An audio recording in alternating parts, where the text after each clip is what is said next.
Now, it gives me great pleasure to hand over to our facilitator and presenter today, Mark Cooper, IACC CEO. Thanks, Mark.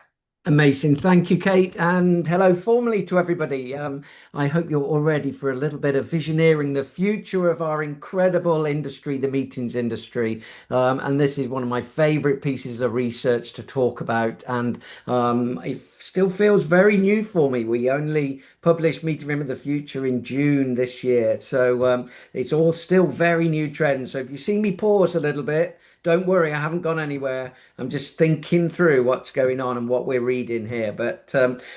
Yeah, my name's Mark Cooper from IAC. I'm thrilled to be bringing you the highlights of this research over 45 incredibly short minutes today. So I'm going to work nice and quickly and try and touch on all the really high spots.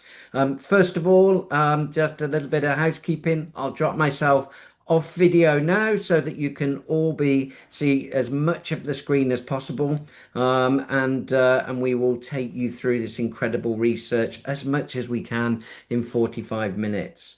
So a little bit about the research and inside this report. Today we're going to be talking not just about the meeting room of the future, but of course the room, the main room and the breakout rooms. They're all super important, but we're going to be talking about everything that is linked to the meeting environment of the future. So indoors, outdoors, technology, food, beverage, sustainability, waste, everything that touches the actual overall experience for our attendees, we're going to be touching on in the report. And let me just take this moment to pause and just say to you, there is a lot of information in the report. It's 57 pages long. We cannot cover it in 45 minutes. So some of the slides I'll be going super quick over, but do take a look at the report. It's in the sections that I shared in here as well. So it's nicely laid out so you can get straight to it. But also, where you download the report on the Meeting Room of the Future webpage, look just next to the report. There's another link there for the infographic. And the infographic is designed for all of you to be able to cascade throughout your property to your operational teams, your heads of departments, etc. And that will give you just very high level trends, thoughts, and opinions. So let's talk a little bit about those opinions now, because this is not the meeting room of the future, according to Mark, and it's certainly not even meeting room of the future, according to IAC. It is a whole collection of industry experts, gurus, minds, and you, our members throughout the IAC community worldwide, who are giving us your perspectives. And as an association, Meeting Room of the Future was born just 11 short years ago, when we've gone through about 15 versions of Meeting Room of the Future. It was because back then, 11 years ago, we realized that there are so many incredible people and minds out there connected to the wonderful IAC family, community, through our events, through our education, through our long-standing relationships, that we found that we would be in this perfect position to harvest all of those great opinions. So you really are looking at the view of the industry, the view of the future, whether they're operators, venue leaders, corporates, other association leaders, and of course, those incredible suppliers to our venues, organizations out there that supply us day in and day out, are at the forefront of their thinking as it relates to their products and services to help fuel the way we run our venues. So there's a lot of great perspectives in the report, and I'll be bringing up a few of those ideas, perspectives, opinions, case studies as we look through today's report. None of this would happen year in and year out if it wasn't for our incredible partners. And first of all, a big shout out to Development Councillors International, DCI on the logo here, based out of New York, and they have been by our side from year one, and they sponsor creating the report, the research, harvesting the survey. They do an incredible job in supporting us year in and year out. And then you can see those other organizations. We have our financial partners. We have Flick, Aramark, Benchmark, Encore, and we have all of those that step up year in and year out and financially support us. And then out of all of the other great organizations, associations there. They do a really great job in terms of either helping us take the survey deep into their communities or by sharing their research with us, or both. So there's a lot of people that get us to this stage. And what stage are we at? What are we looking at today? We are looking at the views of over 124 venue operators over 3 continents.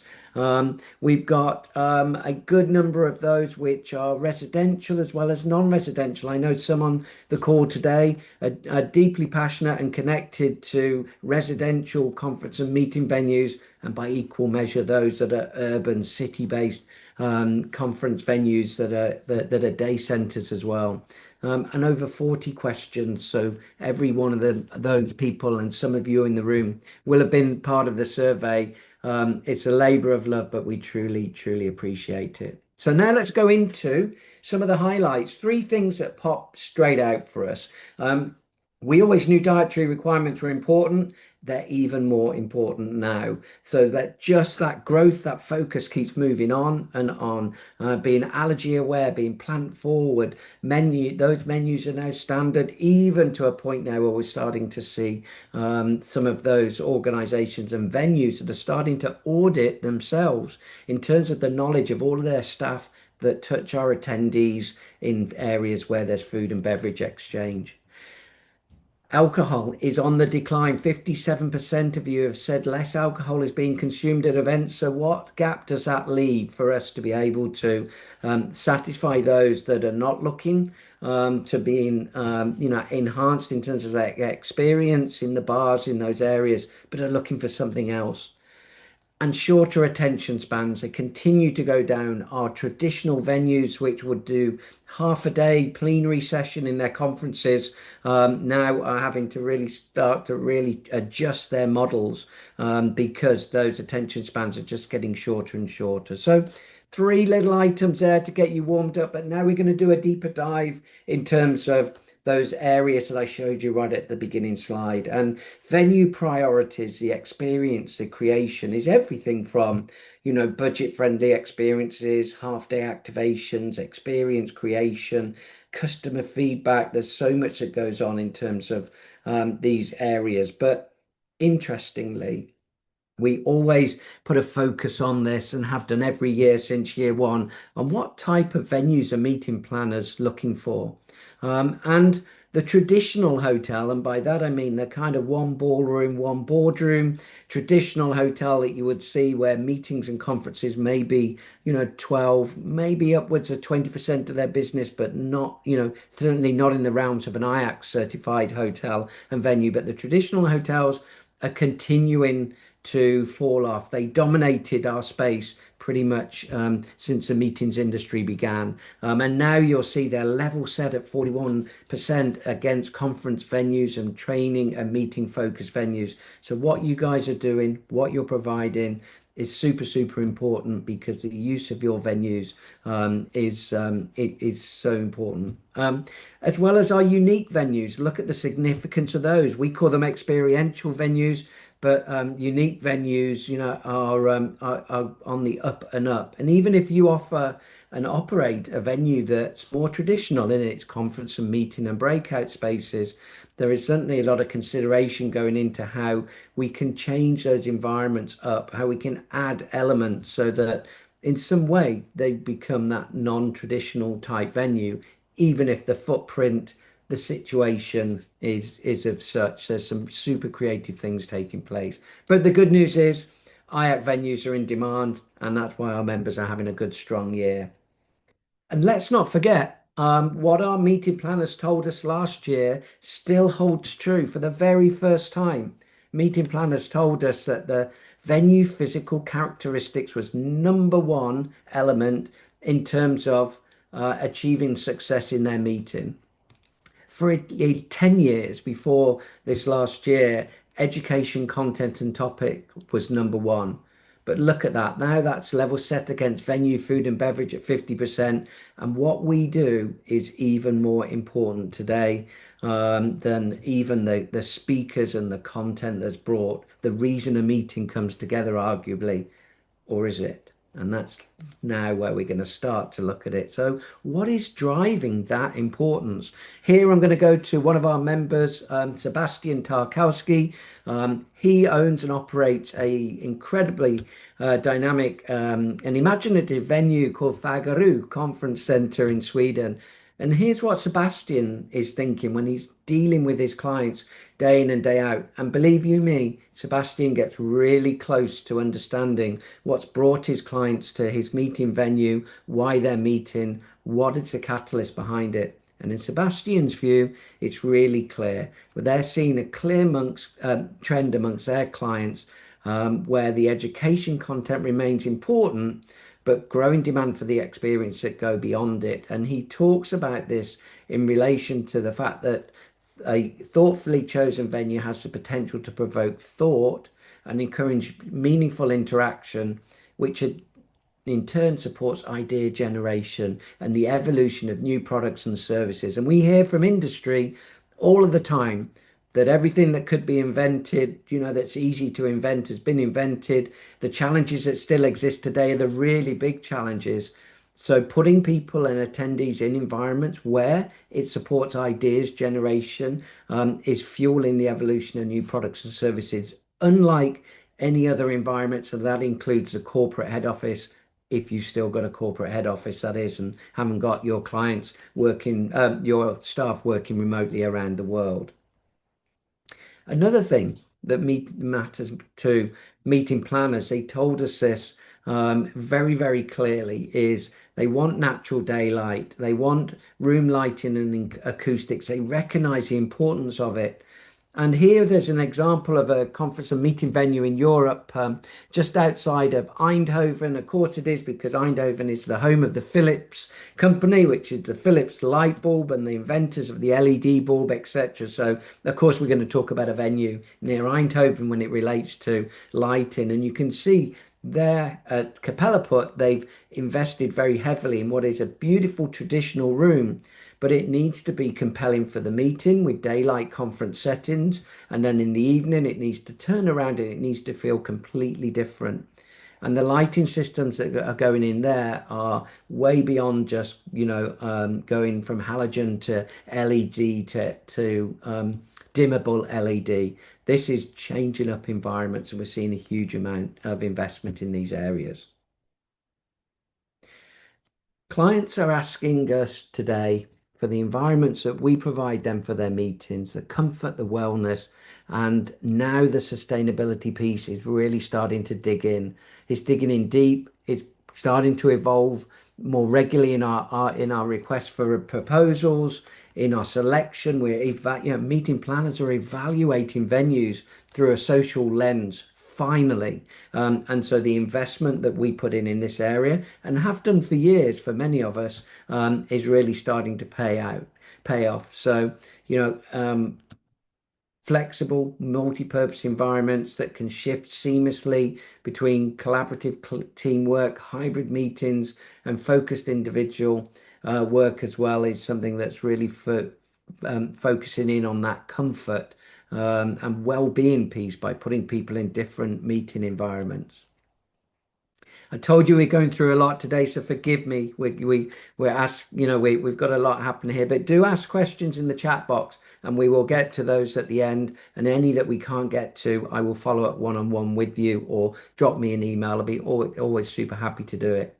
But 2 in 3 venues are now seeing experience creation as their responsibility. Think back not so long ago where our role was food, beverage, meeting rooms, spaces, coordinating the numbers. 2 out of 3 now are saying, it goes way beyond that.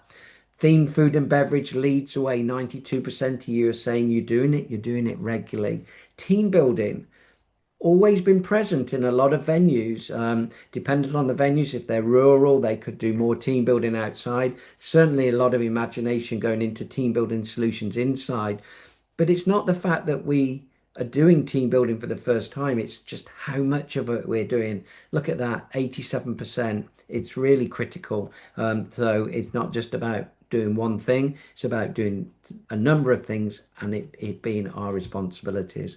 And here we've got a meeting planner, Mary Beth Grand Prix, who uses IAC venues all around the world and has done for many years. She's a great, great friend. And she's talking here about the fact that a lot more of her conferences now are doing the off-site bit. So the recreation activations, fishing, golf, pickleball, just doing things that are not necessarily team development based team building, or even something that's short, but a whole afternoon, which is just about getting people out of the meeting room, but keeping them together and helping forge those deeper relationships. And of course, when we're looking at those sort of activations, there's a very good chance that we're working with our partners that are in the local area that can open their facilities and venues up for your events to go into them. So the relationships you have with your colleagues down the road is really, really important in this area. We'll head now into fostering professional development and education. So this is everything around staff, leadership, AI adoption, the education programming. And when we look at education programming, this is about all the elements that we think about in terms of creating a really perfect environment for adult learning.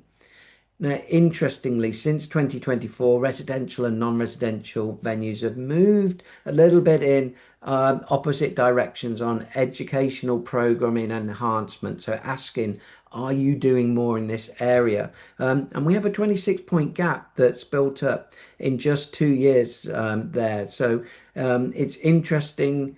I'm not quite sure why this is happening in talking to other leaders, potentially when you have a residential property or a property with its own grounds, there is maybe more you can do in terms of enhancing the education, but we're not entirely sure and we do want to dig into that, but it's something that we have been seeing grow. And here's an example when we look at, really developing the spaces, to a point where they're not only, a great conference center learning environment, but the technology is built into a super high standard. Here you can see just the amount of microphones that you've got that are meshing the whole room for audience participation, just how flexible those rooms and spaces are because of how light the furniture is, and the fact that the technology and the screen quality is of such that you can have this amazing natural daylight that's present without it diminishing the technology experience for those that need to be able to read the screen. So all this points to creating stronger environments for what happens. And of course, acoustics and lighting are a big part on here. We'll look for a moment now at what's happening in terms of the different generations. And for IAC member venues, already we see a lot of Gen Z, those incoming generations, really influencing our workforce. But take a moment to engage with your salespeople who are engaging with your customers, who are your meeting planners and decision makers. Those are also sitting very firmly in the Gen Z pool as well. And what we're seeing here, and we've been seeing it for a little while, is there's a bit of a drag. And the drag that we've got is that still, as we look at our leadership pool, those that are making the decisions on how we run our venue, what we're investing in, how we're building our teams, how we're building our experiences from a venue side, is still very much in the older generations. And we've got a bit of disparity here. So we've got to make sure that we are matching the needs of our Gen Z meeting planners with the solutions of Gen Z leaders as well. So something to think about in terms of our own leadership development in our venues, and something we'll keep a keen eye on. AI has definitely crossed into operations. We're seeing customer facing uses of AI is still is really coming, and it's coming fast. So for the last few years, data analysis, marketing, we've seen, high numbers that are adopting there. You can see 70%, 67% adopting, but really coming through now in terms of where we run our venues, HR efficiency, guest services, client-facing reporting as well. It's still in the early stages, but it's moving fast. So, all of this we hope is leading to one thing: more efficiently run venues, the jobs that we never wanted to do as human beings being done in a much quicker way to a much higher quality, leaving the human element and the hospitality area to flourish and us to do more in that space with the areas that we contact and provide hospitality to our clients before they come, when they've come, and after they've left the property. I'll head a little bit now into meeting space design. So I did say that we'd cover that as well. Just thinking a little bit about how our rooms are laid out. Again, Mary Beth returns here. More and more of our customers are asking for unique panel discussion options that include living room furniture. So deeper conversations, debate, differences, solution finding together. We talked about this at the beginning, and Sebastian talked about how we're solving problems and needing to solve the really difficult ones. Well, these living room styles are important. And I thought I'd share with you one incredibly comfortable. I know this room very, very well because I've ran two board meetings myself here. It's at the wonderful Crotonville Hotel and Conference Centre. This was actually designed originally by General Electric when Crotonville was their own property. And now, of course, it's called Windrose on the Hudson Hotel and Conference Centre just outside of New York. You know, for some, you'll look at that if you haven't been in it, and it might look like a bit of a clutter, but actually, it's not. And I can tell you, it couldn't be further from that as a feeling when you're in there. Just the people sitting on the type of seating that appeals to them, walking around, engaging with things on the wall, and just being more relaxed and by as a result more open in their conversations with people, and their minds are open more. So we definitely, you know, it's not a new, but there's more and more of it wanted. Venues are definitely returning to that maximum flexibility piece. The share of venues with 100% flexible meeting space has rebounded. And Asia Pacific is leading the way in these regions. You'll see in the report there are some differences between Asia Pacific, North America, Europe. If you're seeing those, it's because there is some significant difference. And if you're just seeing global results in there, you can be sure to just read from that that actually all three of our chapters and our continents that we measured are thinking the same way, reporting the same thing. And it's amazing how many things we are really, really joined up on. Here we've got Simon McMahon, who's from Why Boston Lakes Resort here in the UK. Incredible facility with three IAC conference properties, all very different in the membership. Here, Simon talks about seeing planners prioritizing venues that are fun, inspiring, offering quality outdoor space to spark creative thinking, demand for their social and outdoor areas for private workshops and brainstorming sessions has grown. So that wonderful outdoor breakout room is really, really growing and being embraced by meeting planners looking to have those discussions in more imaginative ways, in more imaginative spaces. And another great example that I'll call out, I don't have an image here, but Chateau Form, one of our members in Europe, actually purchased five really old wooden railway carriages, like historic ones, not the Orient Express, but getting along that sort of line. They bought those disused and they created in a star shape five individual breakout rooms in their grounds. And in the center of the star, they put their collaborative area where the groups met but came together and with an outdoor food and beverage and tea and coffee service refreshment break station there as well. But here is one that's brand new, and it's a good example.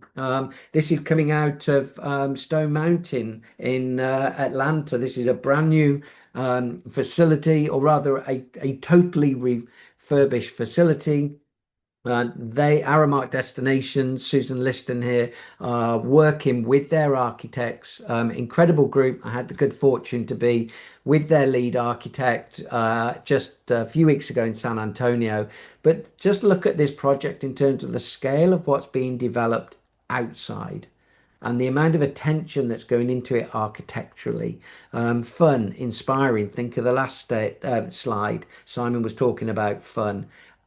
Outdoor spaces, imaginative uses. So there really is a absolute focus on developing outdoor spaces. And if you represent a venue that's in the middle of New York, Chicago, Paris, London, don't sit here and necessarily think about it in relation to, well, our hands are tied, we can't do anything. We're seeing actually some great examples of urban-based venues developing their roof spaces, or where they're in shared facilities negotiating the use of roof spaces to be able to go outside, or indeed looking to ways where delegates can leave the building, the property, and go somewhere nearby. Good example in Chicago, where I've seen the botanical gardens collaborating with the more regular IAC conference and meeting facility, so they can join up and provide these sort of elements together. One's good at one part of it, the other's good at the other. So it's great to see those collaborations really addressing what meeting planners are looking for today. Ways in which venues are bringing nature in.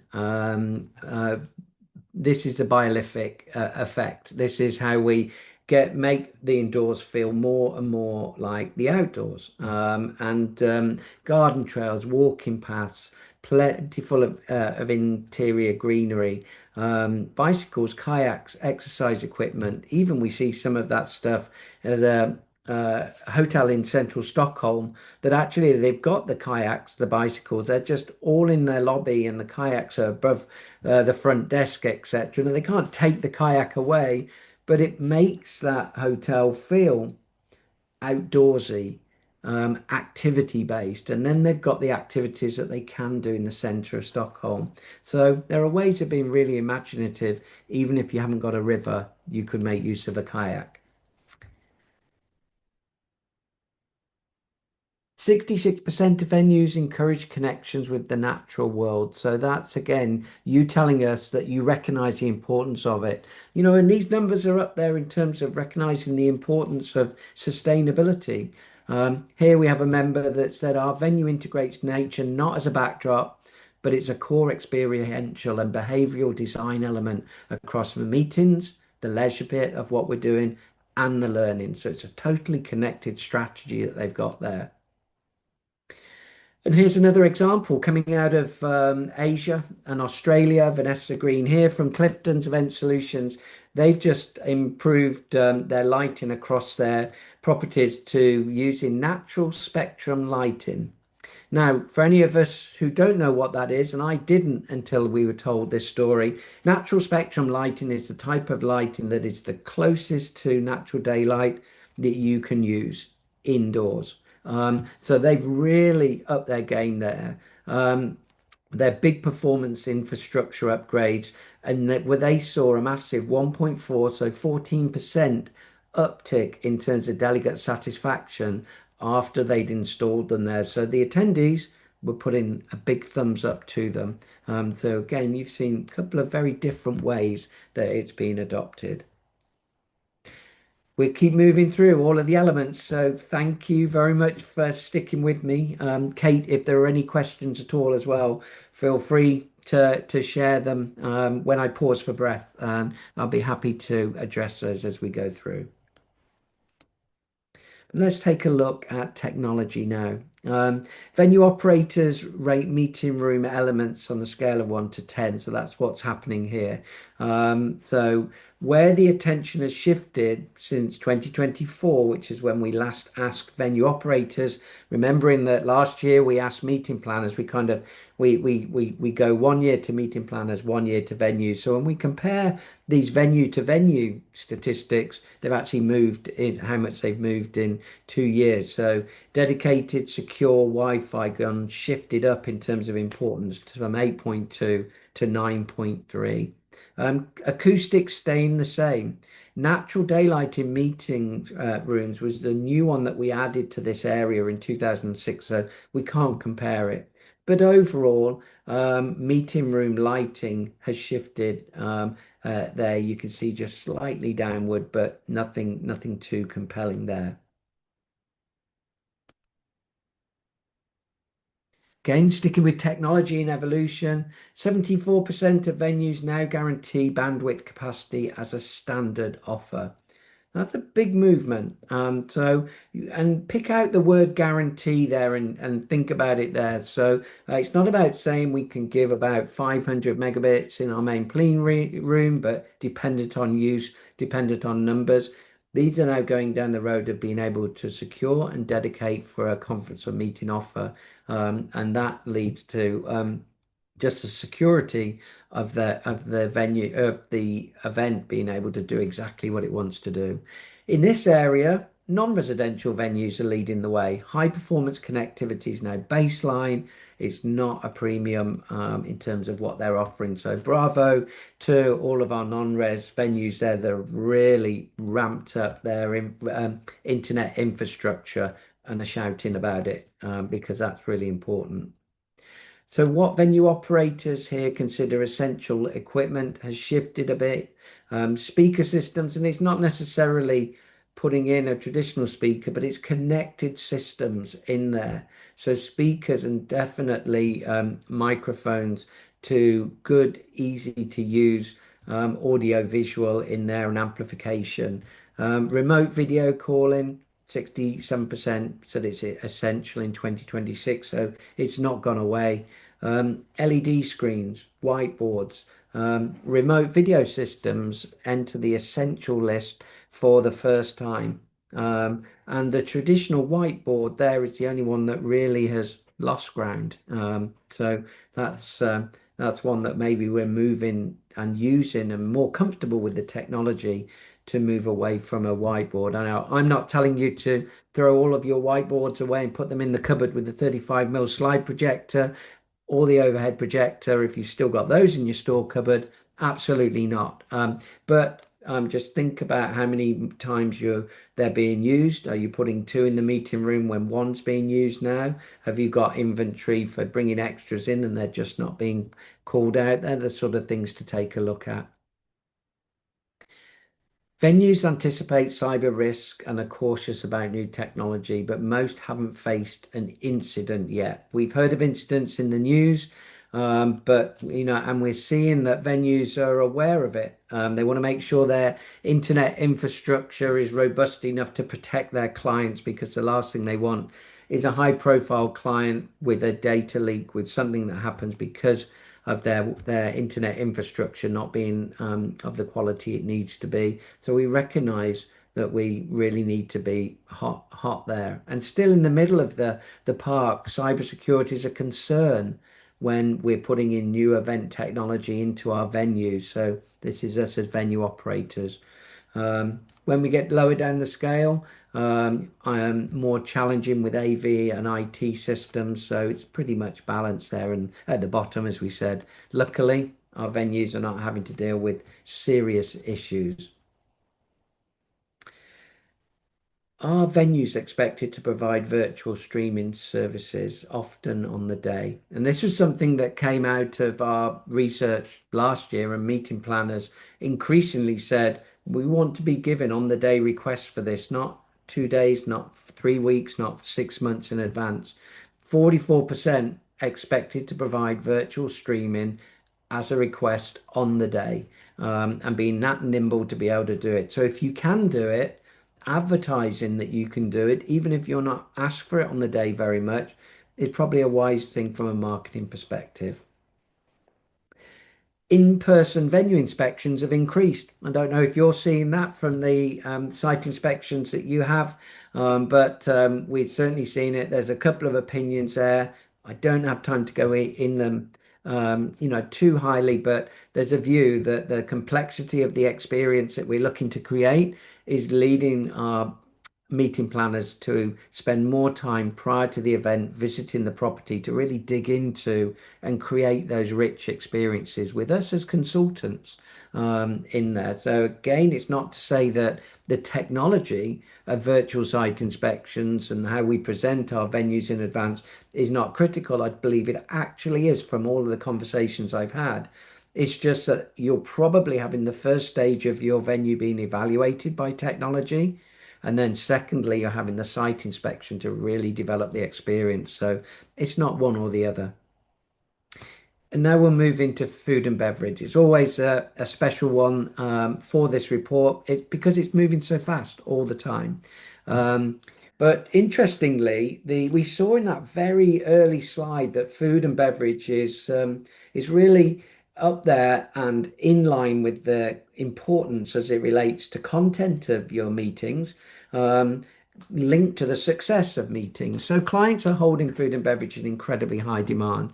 And here, Peter Elliott from Brussels talks about it in the sense that in Europe generally, organizations say food and drink are deeply tied to our culture, to hospitality, and social interactions.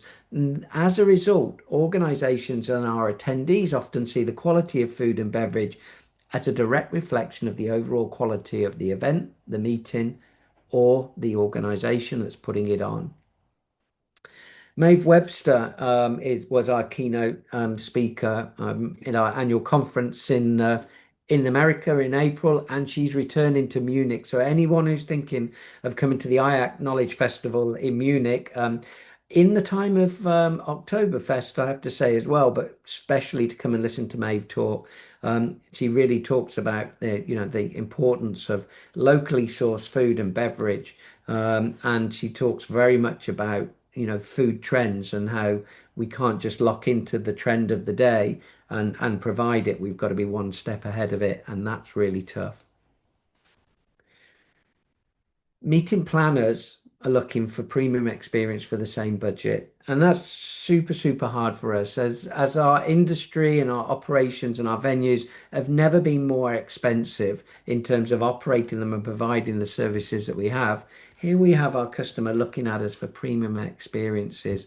And one of the main challenges is balancing the increasing client experience around this quality, requirement, sustainability with the operational realities.